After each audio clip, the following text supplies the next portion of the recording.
मंत्रिमंडळाच्या बैठकीत जेव्हा बसायचो त्यावेळी शिंदेसाहेब बसायचे, त्यांच्या बाजूला मी बसायचो आणि मग दादा बसायचे आणि तो काळ अतिशय घाईचा काळ होता।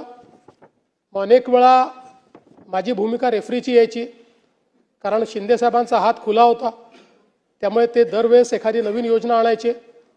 दादा म्हणायचे आपण आता मोठ्या योजना केलेल्या आहेत, मग आता ही योजना कशी करायची।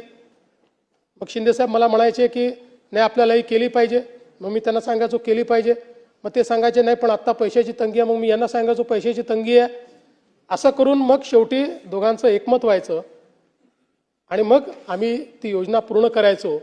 त्यामुळे हा आमच्या तिघांच्या स्वभावातला हे अंतर होतं, पण मला असं वाटतं की आम्ही तिघं एकमेकाला कॉम्प्लिमेंट करत होतो आणि म्हणून त्यातनं एक कुठल्याही मुख्यमंत्र्याला अर्थमंत्री कसा पाहिजे तर तो अजितदादांसारखा पाहिजे की जो तुम्हाला नेहमी वास्तविकतेचा आरसा दाखवेल पण त्याच वेळी राज्याची वाटचाल थांबवणार नाही।